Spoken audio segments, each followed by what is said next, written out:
In the winter of 1776, at Valley Forge, Tom Paine wrote, "These are the times that try men's souls. The summer soldier and the sunshine patriot will, in this crisis, shrink from the service of his country. But he who stands it now deserves the love and thanks of man and woman." I have today ordered to Vietnam the Air Mobile Division and certain other forces which will raise our fighting strength from 75,000 to 125,000 men almost immediately. Additional forces will be needed later, and they will be sent as requested.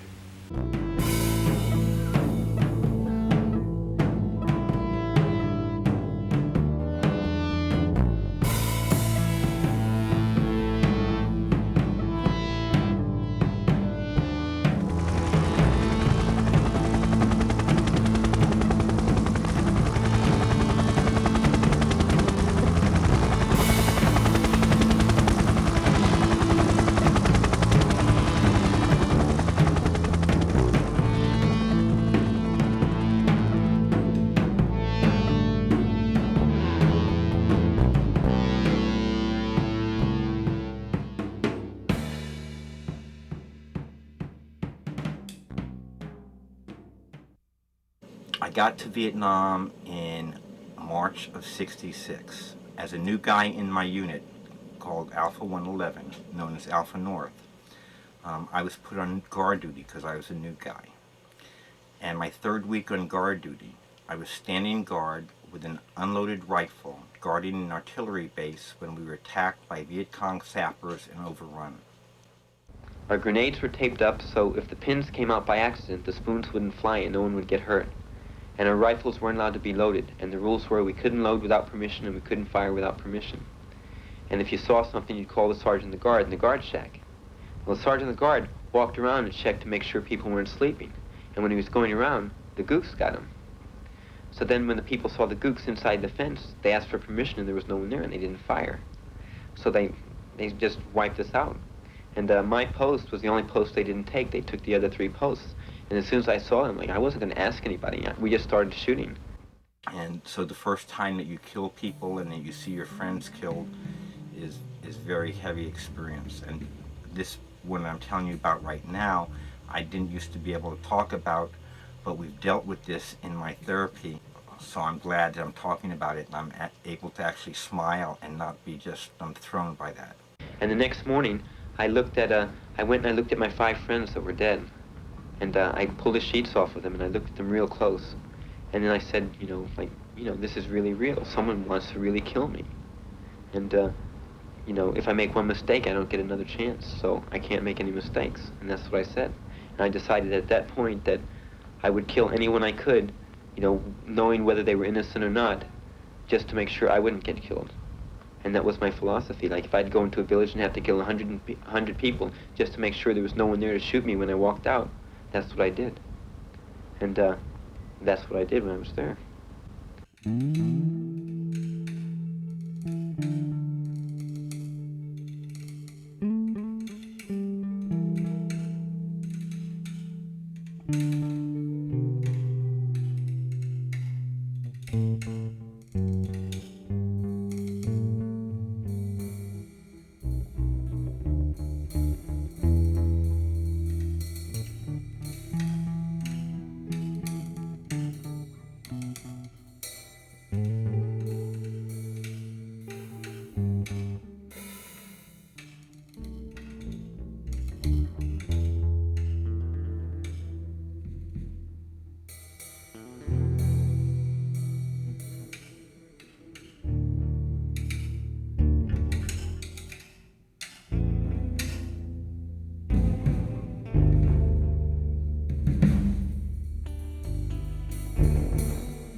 I wanted to be a Marine.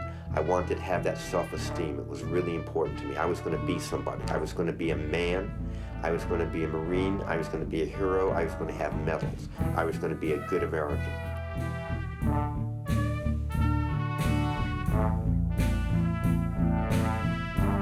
And the first day in boot camp, when I woke up, I thought I was in a bad dream, and I was trying to wake up, and I couldn't wake up, and it was real, what was happening.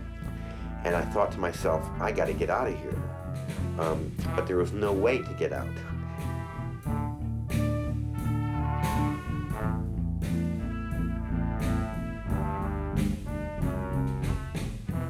They broke 2 of my teeth because I didn't conform as quickly as I was supposed to.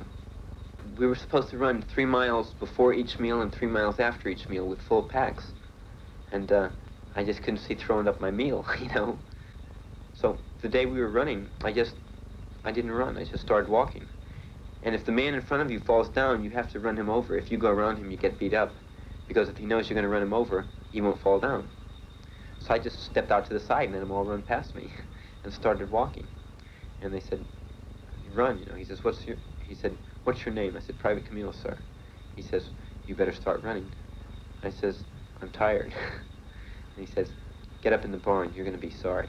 I said, I'm already sorry. So I went up there and they called where we lived the barn. And they were going to send me to motivation platoon. That's where they, that makes boot camp seem like Sunday school. So then they said, okay, we'll handle it in the closet motivation. So I went in the closet and the 2 of them came in, they said about face, and I turned around and 2 fists hit me. And I didn't even fight back. I said, okay, you know, I give up, I'll run. You know, you had to be able to fight and not cry. And I didn't question where those things came from. I just accepted everything. Because I just didn't think for myself. I just accepted this is how the rules are, this is how things are. But when I used to get beat all the time by my stepfather and I would cry, and he'd tell me I would never be a man. You know, I wanted to be a man. I wanted to be able to be beat and not cry.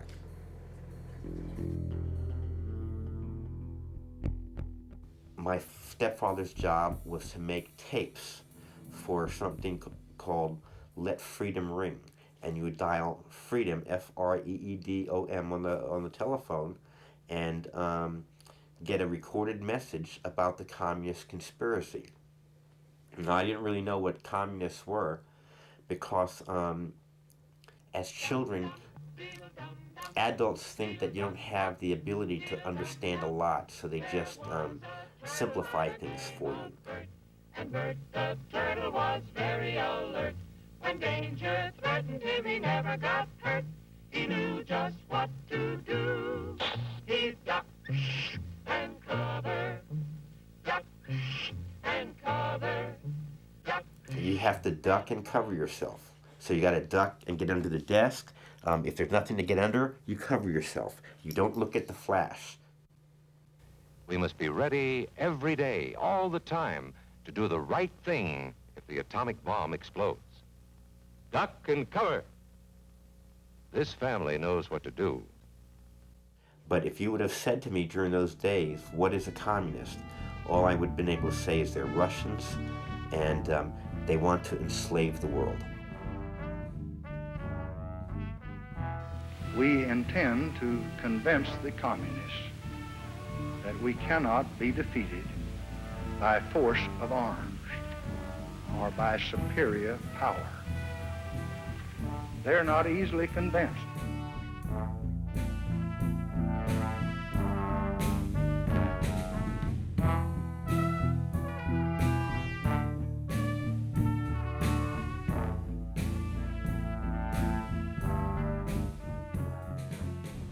And then I thought about the political thing again. I said, well, you know, and I wrote my mother a letter. And I told her, I said, I'm not coming home in April because I really believe what we're doing is right. And I think it's better for me to stay here and help get it cleaned up if I can than for my brother to have to come over when he gets old enough. And that's what I wrote, and that's what was put in the newspaper. And they had a big article, you know, we need more Americans like this.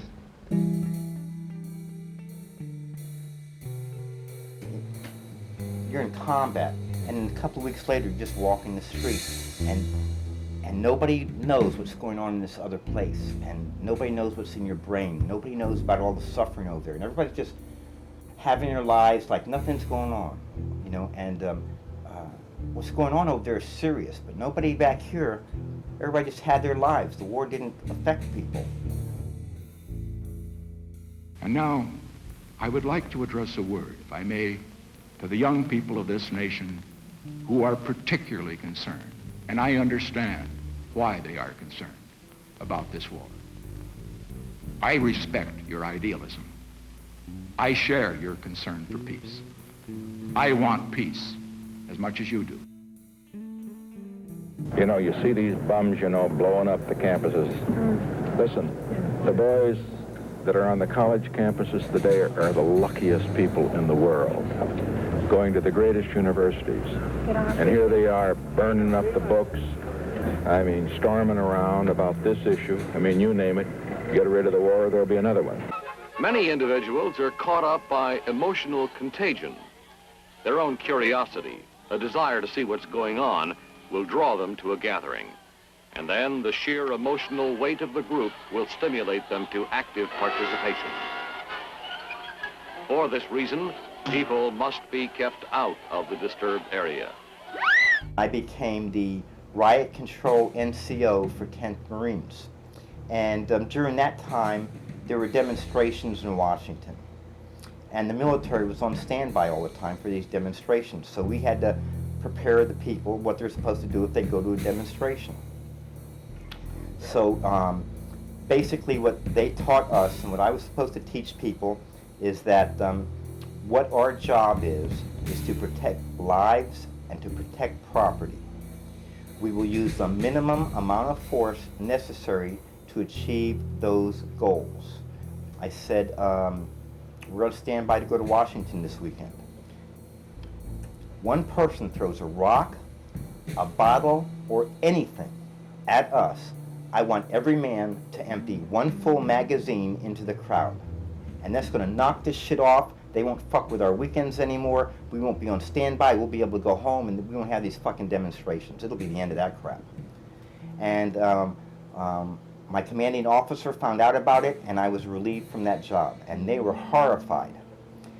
And I didn't think I did anything wrong because at that time I considered the anti-war people to be the same as the Viet Cong. I got wounded twice. My friends are dying. And supposedly it's to make life over here good. And you're supporting the other side? Bullshit with that. I ain't for that. So I was really hostile towards the anti-war people, and I felt that if we just killed a bunch of them, that would take care of it. And the Marine Corps took me off of that job.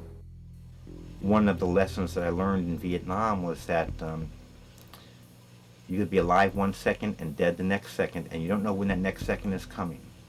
So you better enjoy today because you might not be here tomorrow. And when I came home, I wanted to have fun. I wanted to live, which for the most part, for me, meant sex and drugs.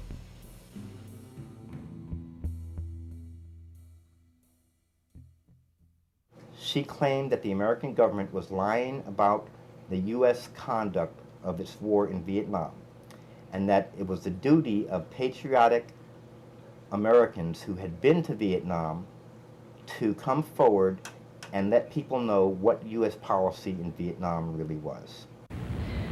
I wish that all of you could have been, as I was, at an investigation sponsored by a national organization called the Vietnam Veterans Against the War.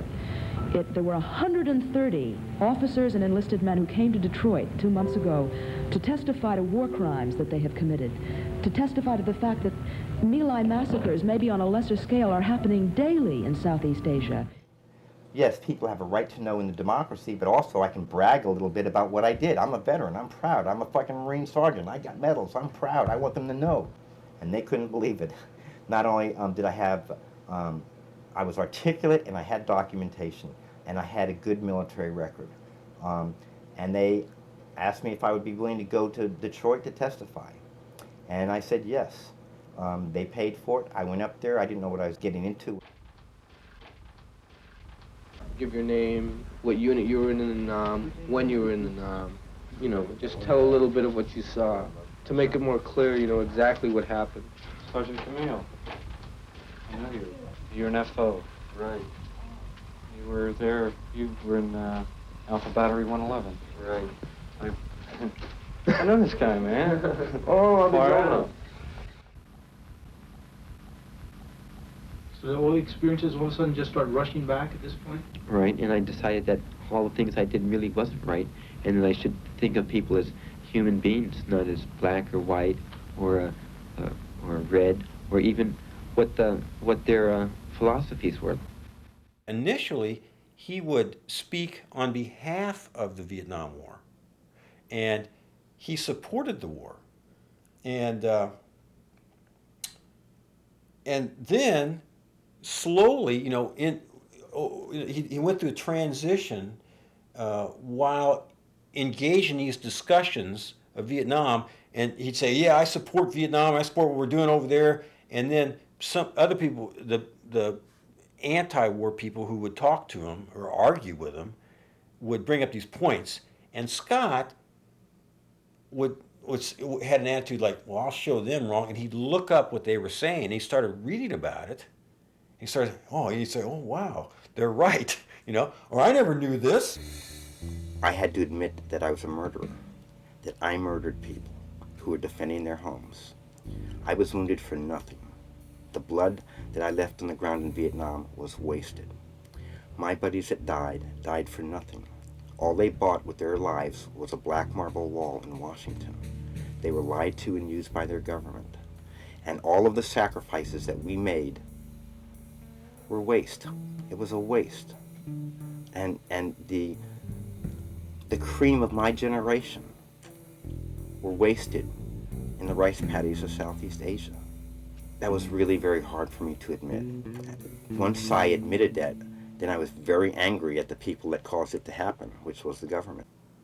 He was the kind of person who could do this, meaning that he could take a leadership role.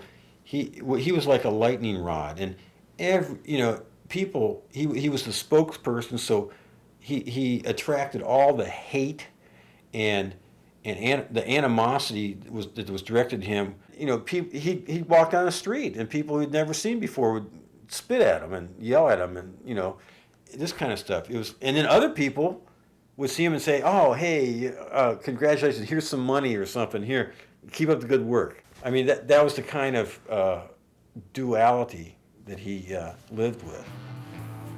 And we wanted to do something that was significant, that was graphic, and that was historical.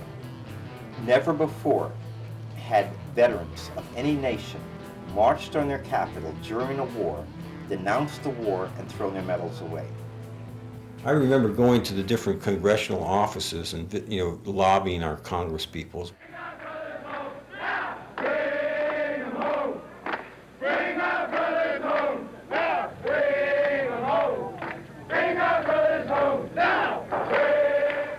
The Supreme Court said late yesterday the veterans could not sleep at their campsite, but they did anyway. And when they went to bed, they really expected to be arrested, or as they call it, busted. But nothing happened. I remember seeing the papers the next day. It was pretty cool. It said it was Vietnam vets overruled Supreme Court. Nixon was trying to get rid of us because we were viable, we were believable, because all of us had experience in Vietnam. Lieutenant Pomeroy died, so I got a medal. Sergeant Johns died, so I got a medal. I got a Silver Star, Purple Heart, Army Commendation Medal, 8 Air Medals, National Defense, and the rest of this garbage. It doesn't mean a thing.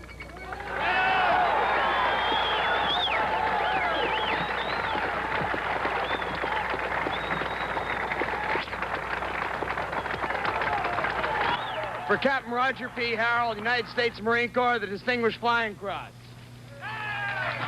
For Major Robert Kramer, United States Marine Corps, who also died needlessly, the Silver Star. And everything else.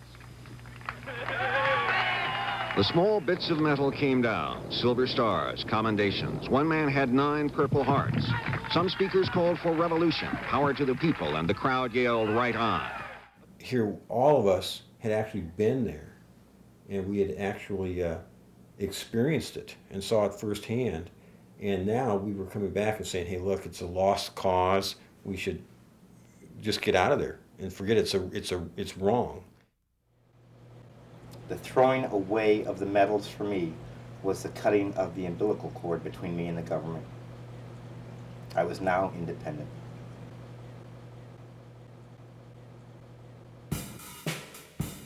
decided to block 13th Street and University Avenue. And the purpose was to inconvenience the people of Gainesville long enough to make them have to stop and think about why we're doing this. And we're doing this because our government is escalating the war. The big spark was Kent State had happened, and amongst college students, I feel like it really, it made us one. Because if they're going to shoot college students over protesting this, what's the next step? When the time was up, we, Vietnam veterans against the war, left the street. But other people wouldn't. And the police, in a classic overreaction, started kicking people's ass. And what happened was that just swelled the demonstrators. And first, what they did is they came with fire trucks. This is May, hot, Gainesville's. And they sprayed people with fire hoses. And it turned it into a carnival atmosphere. People were singing, people were joking, it was like a block party. The Gainesville Police Department formed a cordon. They attempted to move all the protesters up 13th Street and to disperse them. And once we got to University Avenue, this police cordon, they're throwing tear gas and that type of stuff with batons and full riot gear. People started coming to the house and saying they're beating the fuck out of people down there. They're really beating the shit out of people. You guys need to come and help. So we went down there and reconned what was going on, and indeed, the police were out of control. So we made the decision to swing into action, and we did. And we monitored the police radio. We sent people wherever the police were. The second night, we were totally prepared. We had hunting slingshots, some monofilament cord for making bolos and for tripping people. The police are coming down the street. They're 4 or 5 deep, sidewalk to sidewalk, and they have these face shields on. And we hit them with balloons of ammonia.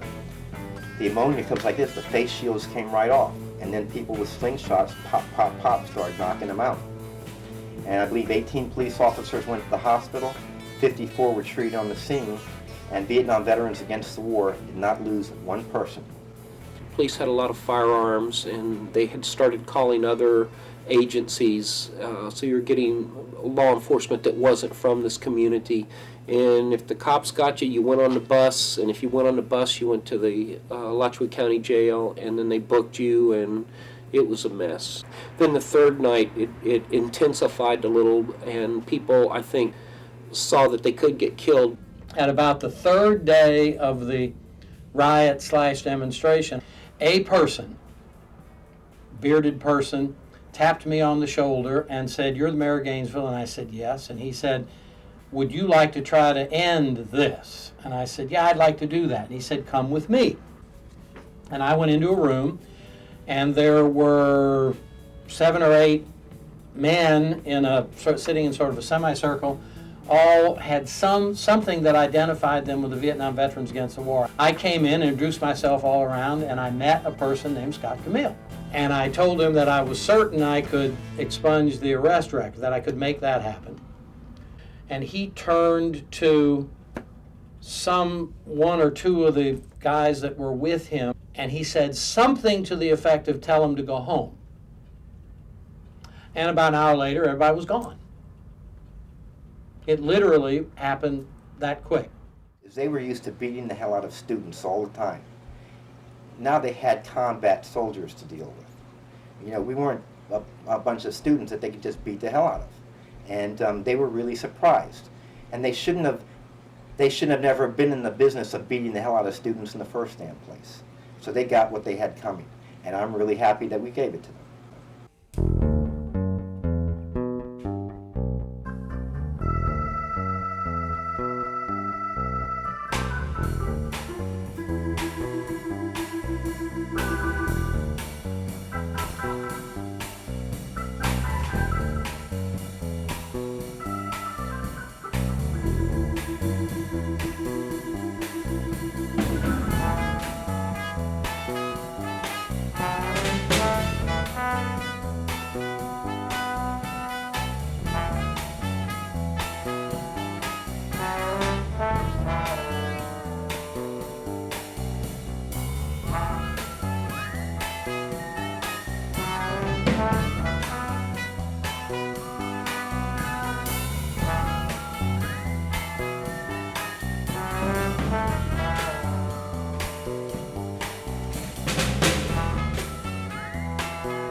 organization of this march at 2 o'clock in the afternoon, while the rest of this park compound was having a land government meeting, it became pretty clear who holds the power here at Flamingo Park. It's these Vietnam veterans. They came here this afternoon, they established that power, and they're showing it right now in this independent display to the National Guard camp.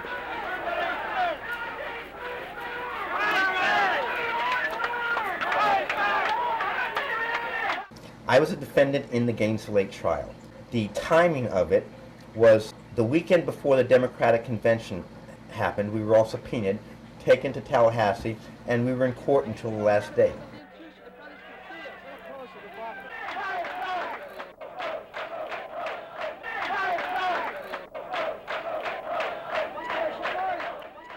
We were charged with conspiracy to disrupt the Republican convention with the use of violence.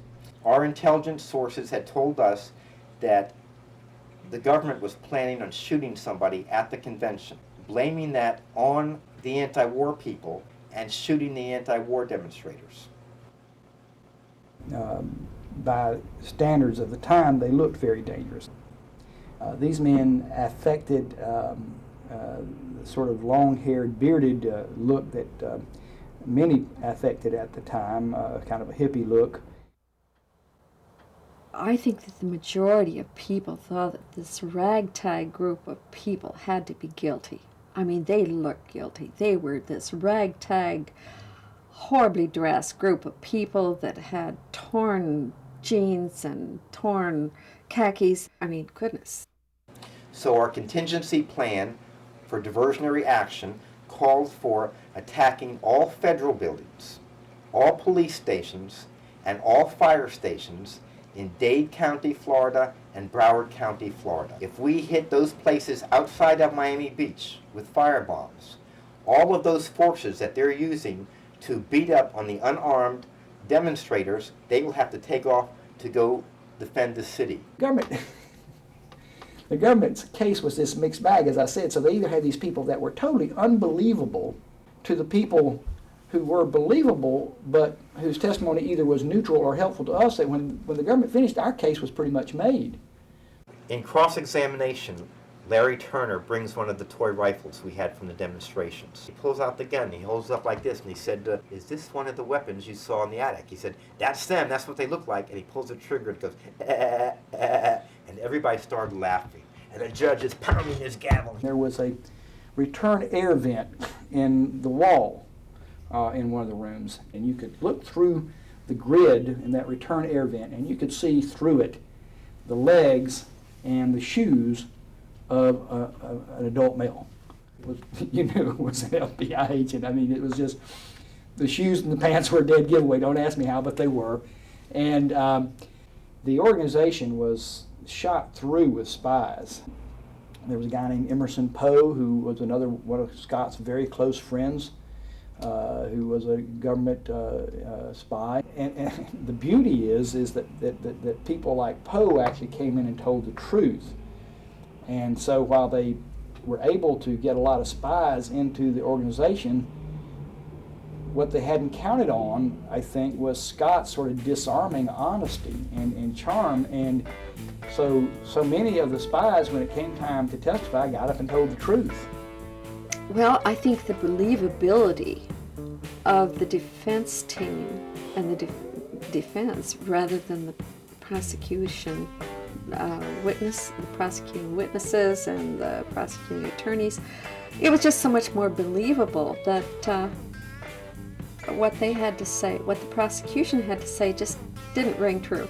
And while the jury was deliberating, we were on the front of the courthouse playing football, waiting for the jury to come in. So we weren't like sitting in the corner biting our nails.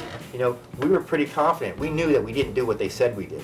When we then took our final vote, we decided that they were all innocent. I'm convinced it was an effort to stifle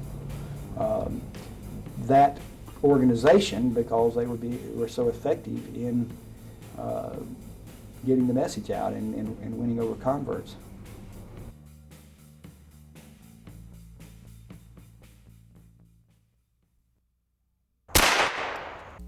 Camille was advised that he was under arrest or something to that effect. A struggle ensued. He was shot one time. I understand the shot was in the back. The shot was fired by federal officers. Mr. Camille was taken to the hospital where he is in fairly good condition in the intensive care unit.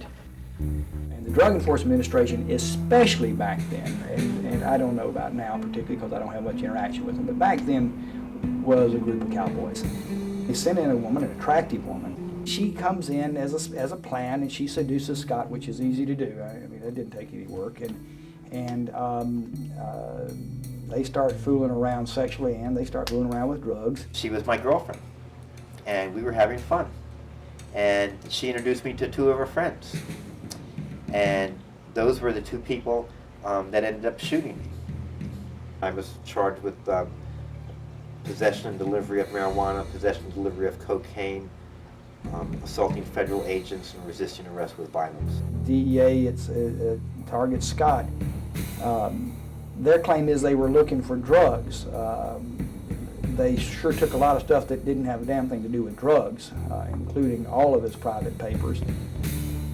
A federal jury came back, found me not guilty, and recommended that the agents be indicted for attempted murder.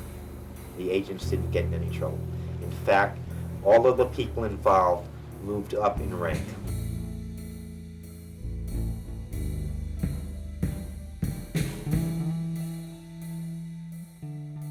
Getting shot by the agents and the way that they did that, it made me really bitter. Like, I just think that there has to be a line somewhere, and that what they did crossed over the line. For 10 years after that, I didn't do politics. I was so bitter. Why should I put my life at risk trying to educate people in the community when they don't stand behind me when the police come after me and try to kill me?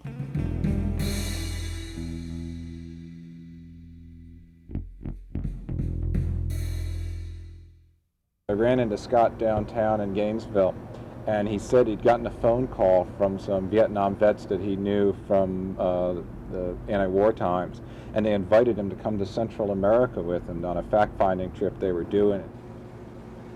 They knew that I had a plane, and they knew that I flew. And they wanted me to bring my plane down to Central America and to help the rebels.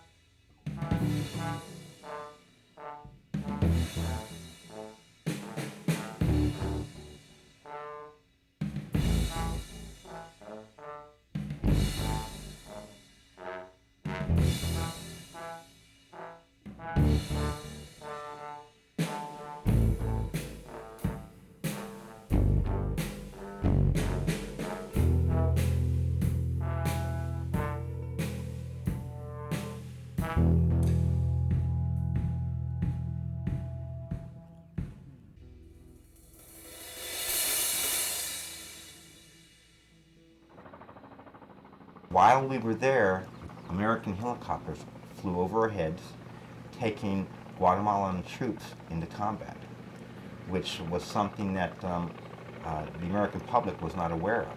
And we had the cameras, we just flipped the cameras up and boom, now we had documentation.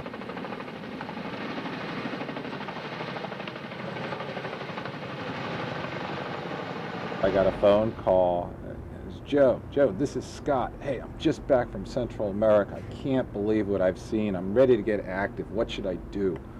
And I just went, whoa. You know, Scott's calling me to get active, okay. When I was in Vietnam, I murdered children. I murdered people that were unarmed, men, women, children, old people, young people. I murdered people. When I went down to Central America, when I was looking in the eyes of the children, I saw my children. And I thought, Scott, if you would have been born here, this would be your children. Your children would be living like this because of another country, because of the United States sending money over here and sending arms over here and supporting dictators and supporting war. If I would have been born there, those children that I were looking at would have been my children. So I came back, and all my energy was going to go into stopping the U.S. war in Central America. For him to go to Central America was an opportunity he couldn't pass up, both for the camaraderie of people he'd been around before and also to see what opened up next. I think what's important to me is that that I make a difference, that I've made a difference. And I already know that I have, because I've met so many people who've said stuff like, gosh, you talked in my classroom 10 years ago and I was going to go in the military, but instead I did this and I'm happy now. I went to college, I have a good job. You changed my life, thank you. I think it's just outstanding that he's devoting himself a lot more toward local politics and really having an impact. Because as a citizen activist, it's one thing to, to go on the world stage and try to change the world is one thing. To try to change your country is another thing. But when you act within your own community and really try to do something, you can really have an impact.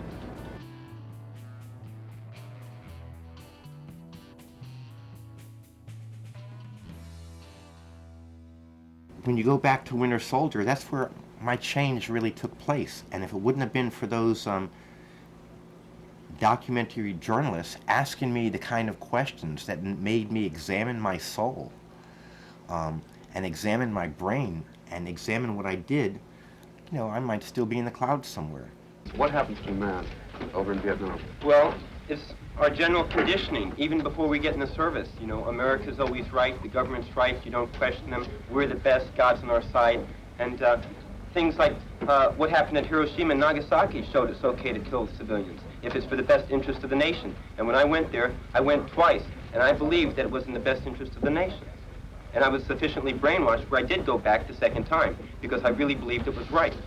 They really asked me the questions that made me think. And once I started thinking, it started me on a course of where I am now. I remember actually watching the Winter Soldier video with him at his house. It was the first time I'd seen it. And sitting in his living room and looking at the, whatever it is, 19, 20-year-old Scott Camille on screen. And when it ended, I said, when I'm on video, I can generally remember what was in my head at the moment when that was going on. I said, what does this do, how's this to you? And he just said, man, sometimes I don't know who I am.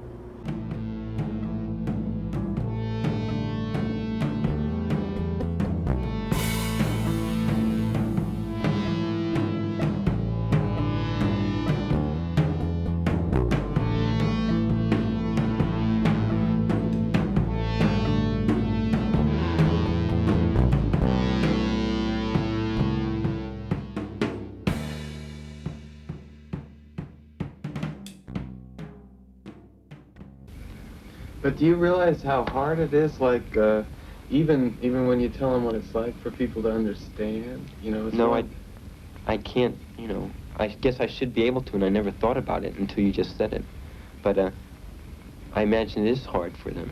I can't perceive it being hard for me because I did it, I experienced it.